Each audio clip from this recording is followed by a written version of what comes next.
الحمد للہ رب العالمین والصلاة والسلام علی سید الانبیاء والمرسلین۔ آج ہمارا چوتھا درس ہے کتاب الصبر ریاض الصالحین میں۔ حضرت ابن مسعود رضی اللہ عنہ سے روایت ہے، کہتے ہیں کہ میں نبی صلی اللہ علیہ وسلم کی خدمت میں حاضر ہوا، اس وقت آپ کو بخار تھا، تو میں نے کہا اے اللہ کے رسول، آپ کو بہت شدید بخار ہوتا ہے؟ تو آپ نے فرمایا مجھے اتنا بخار ہوتا ہے جتنا تمہارے 2 مردوں کو ہوتا ہے۔ پھر ابن مسعود کہتے ہیں میں نے کہا یہ اس لیے کہ آپ کا دگنا اجر ہے؟ تو آپ نے فرمایا ہاں یہ ایسے ہی ہے، اس لیے کہ جو مسلمان کو جو کوئی بھی تکلیف پہنچتی ہے، ما من مسلم یصیبہ اذن، اس کو جو بھی اذیت پہنچتی ہے، شوکۃ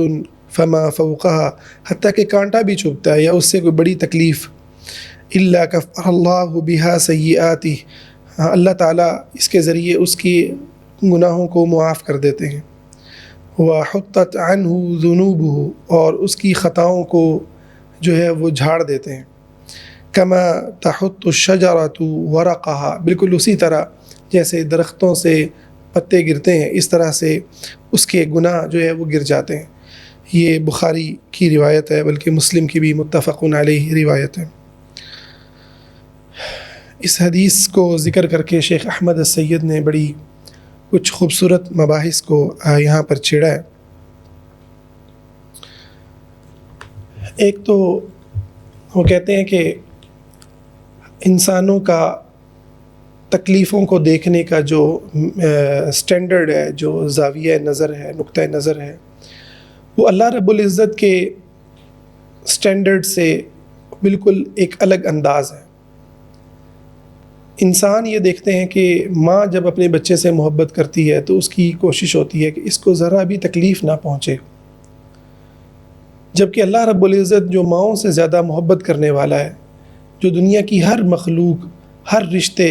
ہر اپنے سے زیادہ اپنا اور محبت کرنے والا ہے، وہ اللہ جو ہے انسان کو، اور انسانوں میں بھی آپ دیکھیں اس حدیث میں ہمیں پتہ چلتا ہے کہ نبی محمد صلی اللہ علیہ وسلم جیسے انسان جو اللہ کو انسانیت میں سب سے زیادہ محبوب ہیں، جو انسانیت کے سردار ہیں، اور جن کو اللہ رب العزت نے اپنا سب سے پسندیدہ اور اپنی قربت عطا کرنے والا نبی بنایا ہے، خلیل اللہ جن کو کہا گیا، تو یہ جو اللہ کے نبی ہیں، یعنی ایک ابراہیم خلیل اللہ ہیں اور دوسرے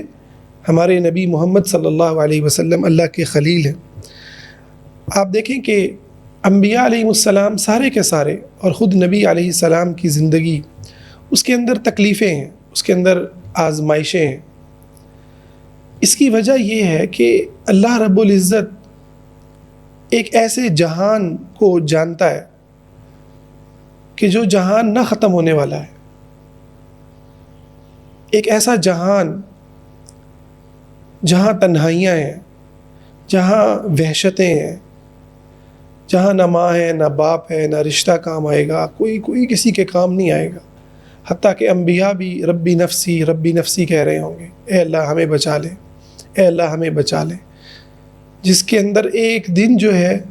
وہ 50,000 سال کا ہوگا۔ تو وہ وقت اور وہ جو آگے پھر اس کے اوپر جو اجر ملنے والا ہے،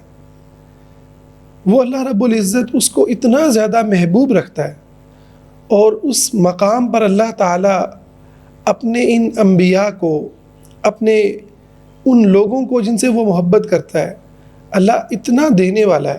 اتنا عطا کرنے والا ہے کہ اس کے لیے اس دنیا کے اندر آزمائشوں سے، تکلیفوں سے، مصیبتوں سے گزرنا مقدر لکھ دیا گیا ہے، یہ تقدیر کے اندر لکھ دیا گیا ہے، بلکہ اس کو ایک اصول کے طور پر بیان کیا نبی صلی اللہ علیہ وسلم نے، اشد البلاء الانبیاء، سب سے زیادہ جو آزمائش ہے وہ انبیاء کی ہوتی ہے، اور پھر جو ان کے جتنے ایمان میں قریب ہوتے ہیں ان کی اتنی زیادہ شدید آزمائش ہوتی ہے۔ اس سے اگلی حدیث بھی آ رہی ہے جس میں حضرت ابو ہریرہ فرماتے ہیں من یرید اللہ بہ خیرا، اللہ جس سے خیر کا ارادہ کرتے ہیں، یصب منہ، اسے آزمائشوں سے دوچار کر دیتے ہیں۔ تو یہ اللہ تعالیٰ کا جو اصول ہے نا، یہ اصول بہت تکلیف کا احساس دیتا ہے. انسان بہت کمزور ہے، اس لیے ہمیں یہ دعائیں سکھائی گئی ہیں. ربنا آتنا فی الدنیا حسنہ وفی الآخرۃ حسنہ، اے اللہ دنیا میں بھی بھلائیاں دے. اللہم انی اسألک العفو والعافیۃ فی الدنیا والآخرہ، دنیا میں بھی عافیت دے، آخرت میں بھی عافیت دے. ہمیں یہی تعلیم دی گئی ہے. ایک طرف ہمیں یہی تعلیم دی گئی ہے کہ اللہ سے عافیت مانگیں، اور دوسری طرف ہمیں یہ اصول بھی بتا دیا گیا ہے کہ اللہ رب العزت جس سے پیار کرتا ہے، جس سے محبت کرتا ہے، اسے آزمائشوں سے گزارتا ہے، اسے تکلیفوں سے گزارتا ہے. تو یہ جو پورا عمل ہے، اسی باب میں ایک آگے حدیث کے اندر ذکر آتا ہے کہ منافق کی جو مثال ہے وہ اس شخص کی طرح ہے کہ جو ایک کھڑا ہوا سوکھا لکڑی کا جو ہے نا وہ تنا زمین میں گڑا ہوا ہے، تو ہوا چلتی ہے تو وہ ایسے اکھڑ کے جڑ سے گرتا ہے. اور مومن کی مثال اس درخت کی سی ہے،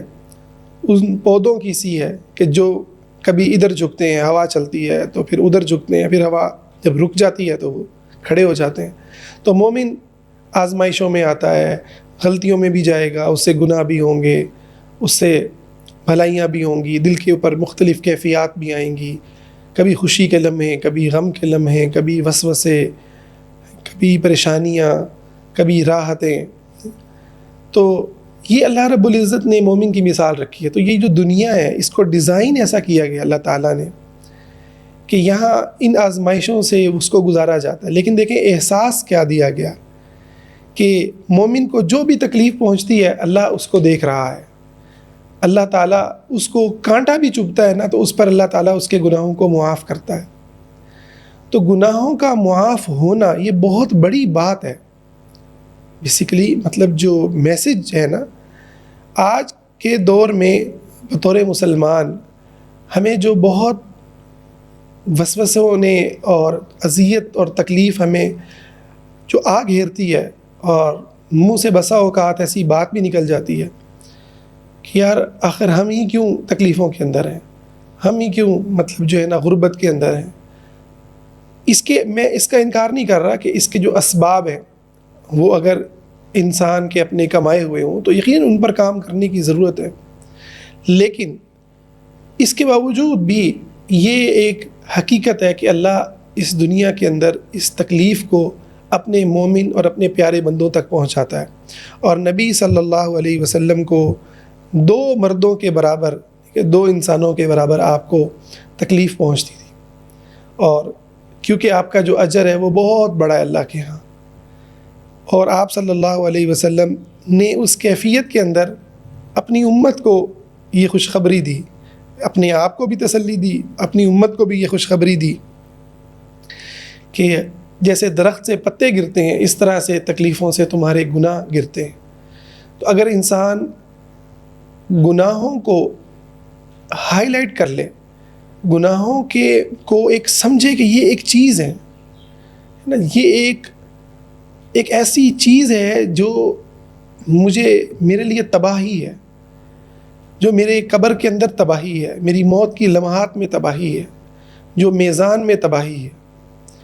تو مومن کے لیے پھر تکلیفوں کو سہنا آسان ہو جاتا ہے. اس کو لگتا ہے کہ ہاں میں اللہ سے تو عافیت ہی مانگتا ہوں، اللہ سے تو پیسے ہی مانگتا ہوں، اللہ سے تو صحت ہی مانگتا ہوں، اللہ سے تو میں وصل اور رشتہ ہی مانگتا ہوں. مگر ہر جدائی، ہر غم، ہر دکھ، ہر بیماری، غربت اور تکلیف، ناچاکی، اذیت، ہر پہلو وہ میری آخرت میں میرے مقام کو بلند کر رہا ہے، میرے گناہوں کو معاف کر رہا ہے. یہ ساری کی ساری ایک جو چیز ہے وہ صرف بلیو سسٹم سے تعلق نہیں رکھتی. دیکھیں ہمارا جو بلیو سسٹم ہے پھر ہماری فیلنگز کو وجود دیتا ہے، وہ ہماری فیلنگز کو وجود دیتا ہے. تو ہم جو چڑچڑے ہو جاتے ہیں اور بسا اوقات ہم اللہ سے شکوہ کرنے لگ جاتے ہیں، یا اذیتوں اور تکلیفوں کے اندر ہم اپنے آپ کو کوسنے لگ جاتے ہیں، وغیرہ وغیرہ بہت ساری چیزیں کرتے ہیں. اس کے پیچھے اس بلیف سسٹم کو مضبوط نہ کرنا یہ بہت بڑی وجہ ہے. کیونکہ ہم جس میڈیا کو دیکھ رہے ہیں، ہم جس دنیا کو جانتے ہیں، ہم جن لوگوں کو آئیڈیالائز کرتے ہیں، جو صبح شام ہماری نگاہوں میں ریلز کی شکل میں گزرتے ہیں، نیوز کی شکل میں آتے ہیں، فیملی گروپس کے اندر جو بڑے چمکتے دمکتے ہوئے نظر آتے ہیں، جو سٹیٹس اپنے جن کے ہم صبح شام دیکھتے ہیں، ان کو دیکھتے ہوئے ہم یہ بھول جاتے ہیں کہ یہ لوگ کیا اللہ کو نماز ادا کرنے والے ہیں، کیا اللہ تعالیٰ کے دین کو اپنی زندگی میں لانے والے، آخرت ان کا مسئلہ ہے، رزق حلال ان کے لیے میٹر کرتا ہے۔ جب ہم یہ چیزیں نہیں دیکھتے تو پھر ہم بالکل اسی اسٹینڈرڈ پہ سوچتے ہیں جو اسٹینڈرڈ شیطان نے اس دنیا کو دے دیا ہے۔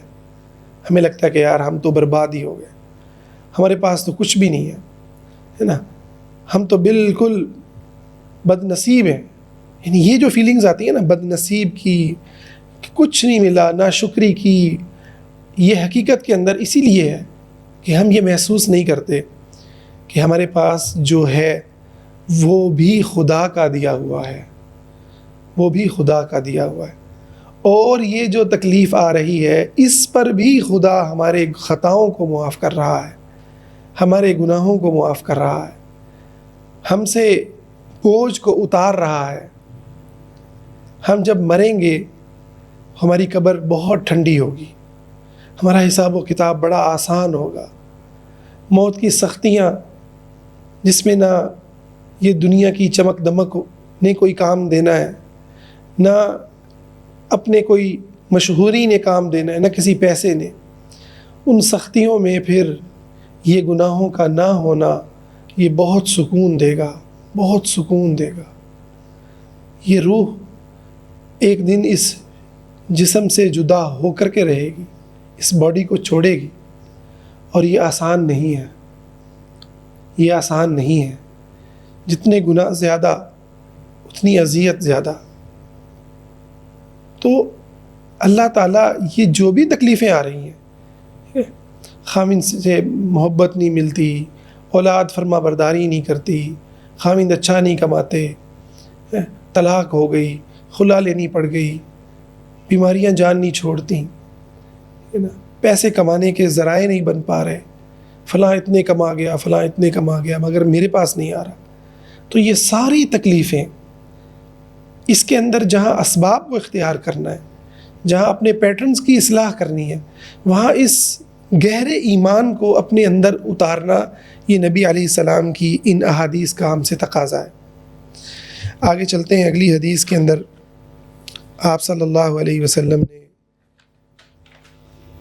حضرت انس رضی اللہ عنہ اس کو روایت کرتے ہیں، وہ فرماتے ہیں کہ رسول اللہ صلی اللہ علیہ وسلم نے فرمایا، لا یتمنین احدکم الموت، تم میں سے کوئی بھی موت کی تمنا نہ کرے، لضر اصابہ، کسی ایسی تکلیف کی وجہ سے جو اسے پہنچی ہو۔ دنیا کی تکلیفوں کی وجہ سے یہ تمنا نہ کرے کہ اللہ موت ہی دے دے۔ فَإِنْ كَانَ لَا بُدَّ فَاعِلًا، اور اگر اس کو بہت ہی زیادہ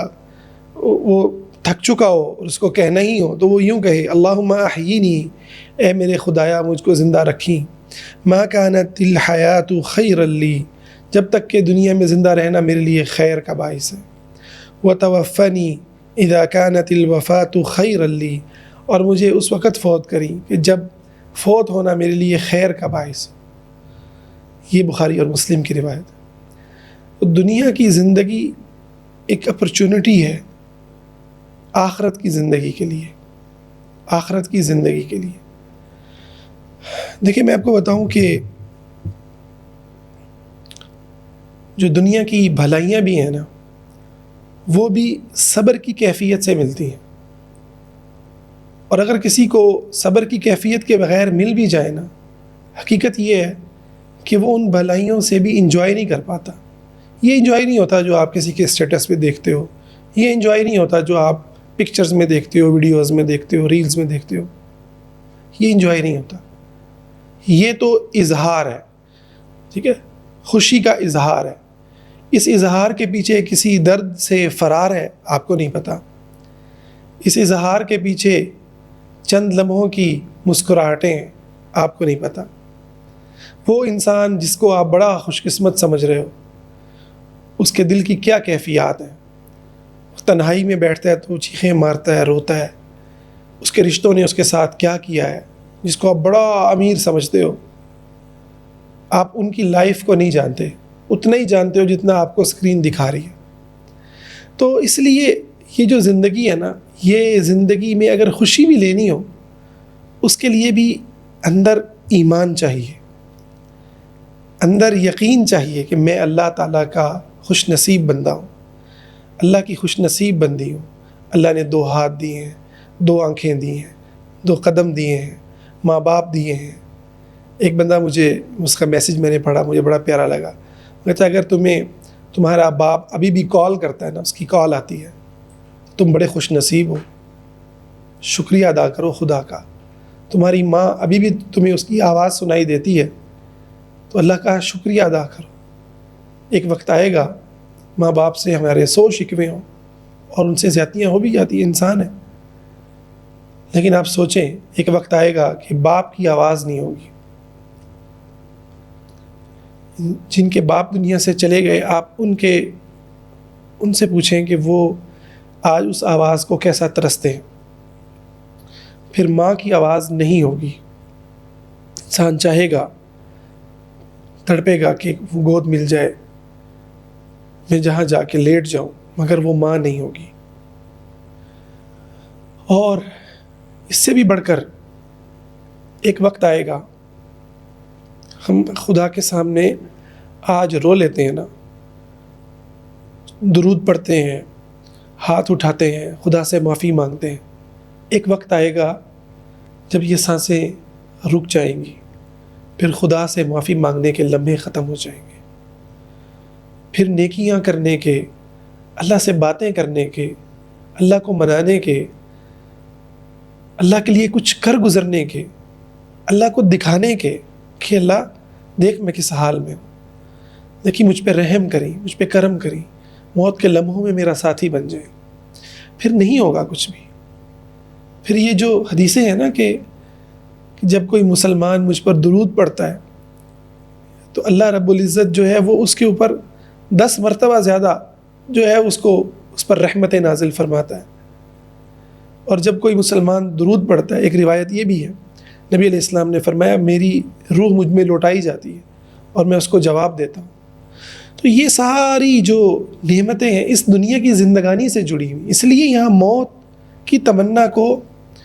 سے منع کیا گیا ہے، اس کی تمنا مت کرو۔ شکر کی کیفیت کے اندر جانا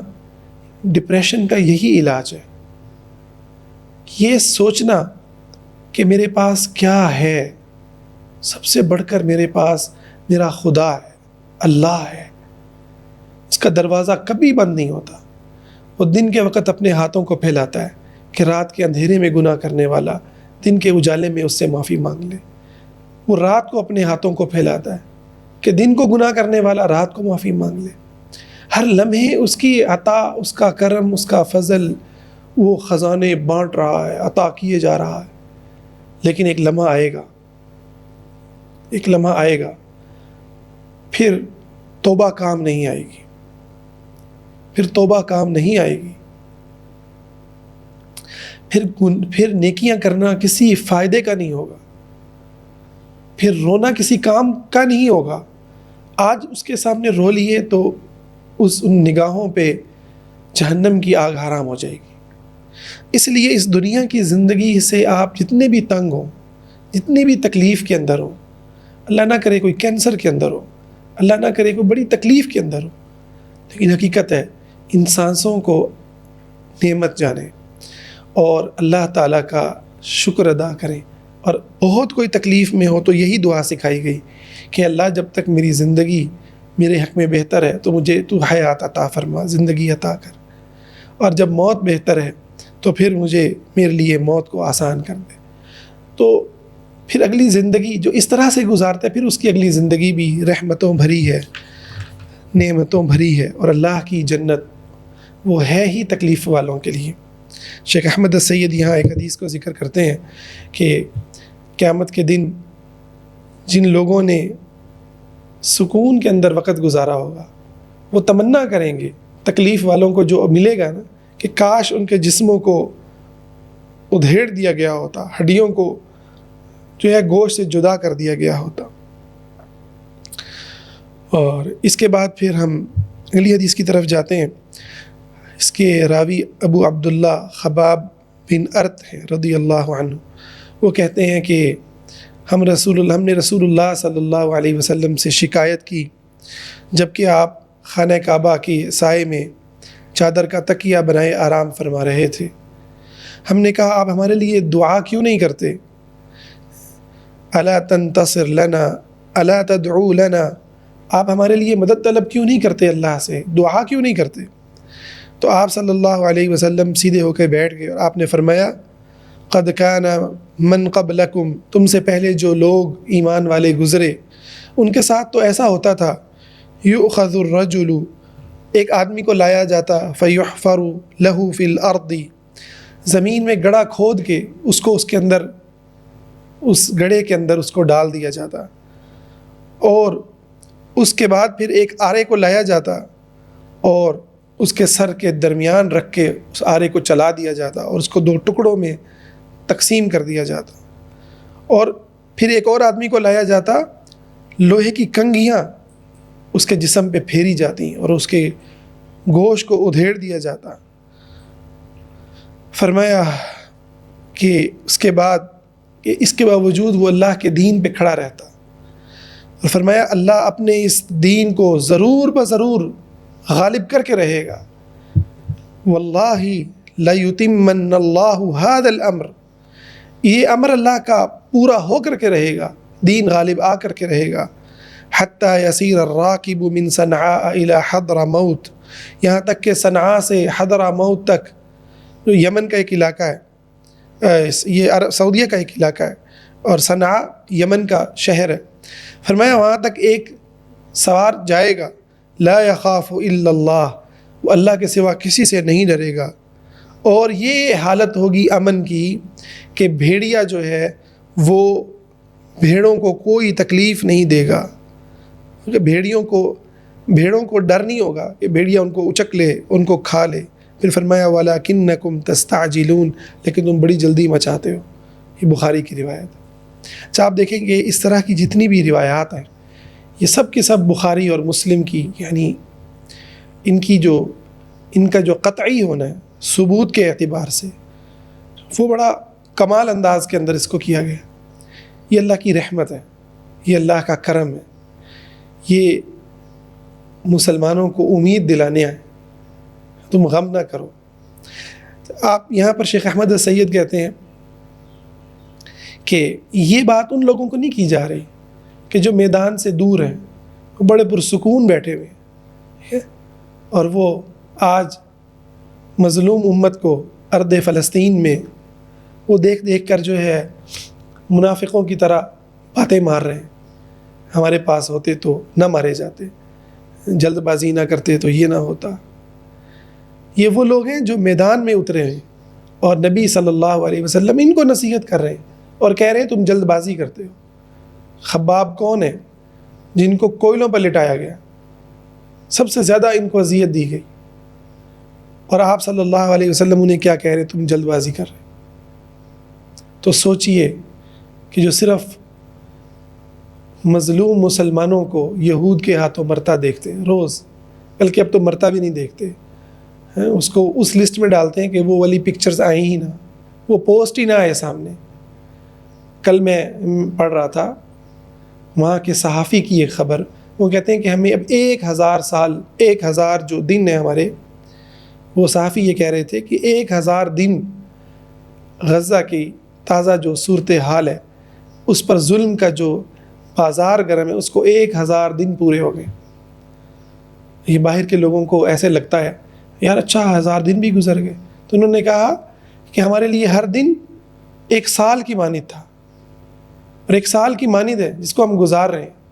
روز ہم یتیم ہوتے بچوں کو دیکھتے ہیں، بیوہ ہوتی ماؤں کو دیکھتے ہیں، زمین کے اندر دفن ہوتے انسانوں کو دیکھتے ہیں، گرتی ہوئی بلڈنگیں اور اس میں دفن ہوتے بچے، اور انسانوں کی مال و دولت اور ان کی مستقبل کی ساری امیدیں وہ اس زمین میں دفن ہوتی ہیں، روز باپ چیختے ہیں، مائیں چیختے ہیں، بچے چیختے ہیں، عورتیں چیختی ہیں، بوڑھے چیختے ہیں، روز چیختے ہیں، روز خدا کو پکارتے ہیں، روز امت کو کہتے ہیں انتم خصومنا عند اللہ یوم القیامہ، تم قیامت کے دن اللہ کے ہاں ہم تمہارے گریبانوں کو پکڑیں گے، تم سے ہم جھگڑا کریں گے خدا کے سامنے۔ روز وہ پکارتے ہیں، لیکن ہم یہاں بیٹھ کر کے کیا کہہ رہے ہیں؟ ہمارے وہ لوگ جو اپنے آپ کو علماء کہتے ہیں اور وہ علماء سو ہیں، وہ علماء سو ہیں، وہ کیا کہتے ہیں کہ تم نہ یہ کرتے، نہ اپنے سے بڑی طاقت سے ٹکراتے، حالانکہ وہ جانتے ہیں کہ ٹکرانے والے کون ہیں، ظلم ڈھانے والے کون ہیں، ان کے ساتھ کیا ہو رہا تھا۔ مگر حقیقت یہ ہے کہ یہ لوگ اہل نفاق کے راستے پر ہیں، اسی لیے ان کی مظلوموں کی حمایت میں کوئی بات نہیں کریں گے۔ یہاں نبی صلی اللہ علیہ وسلم نے جلد بازی کے بارے میں ان لوگوں کو کہا کہ جو میدان میں کھڑے تھے، تو اہل غزہ کو ان کی لیڈرشپ یہ بات کہے جلد بازی نہ کرو، سمجھ میں آتی ہے، جلد بازی نہ کرو، اللہ کی مدد ضرور بضرور آ کر کے رہے گی، اور تم میں جو قربان ہو گئے، جو زمین میں دفن ہو گئے، جو جن کی گردنیں اتار گئیں، جن کی روحیں جسموں سے جدا ہو گئیں، بہت تکلیف دہ ہے، مگر وہ خدا کے ہاں زندہ ہیں، وہ اس کی جنتوں میں ہیں، اور وہ دیے جا رہے ہیں جن کا تم تصور نہیں کرتے۔ بل احیاء ولکن لا تشعرون، وہ زندہ ہیں مگر تمہیں شعور نہیں۔ عند ربہم یرزقون، اپنے خدا کے ہاں رزق دیے جا رہے ہیں۔ فرحین بما آتاہم اللہ من فضلہ، وہ بہت خوش ہیں، اللہ نے ان کو فردوس کا وارث بنا دیا ہے، بڑے خوش ہیں، اور اپنے پیچھے آنے والوں کو خوشخبریاں دے رہے ہیں، اس لیے پیچھے آنے والے بھی اسی طرح اپنی جانوں کو پیش کر رہے ہیں۔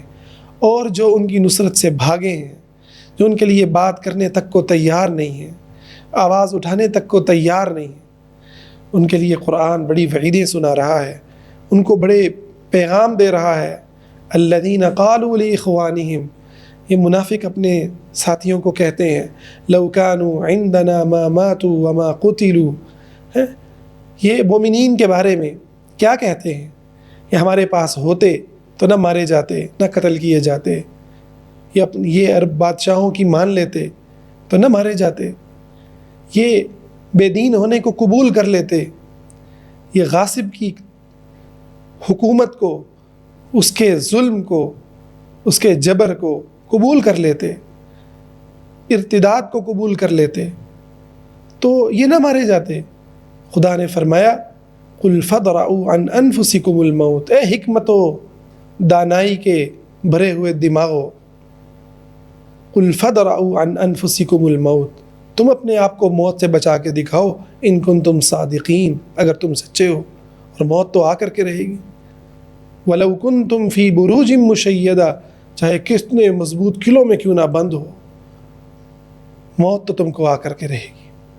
پھر عزت انہی کو ملے گی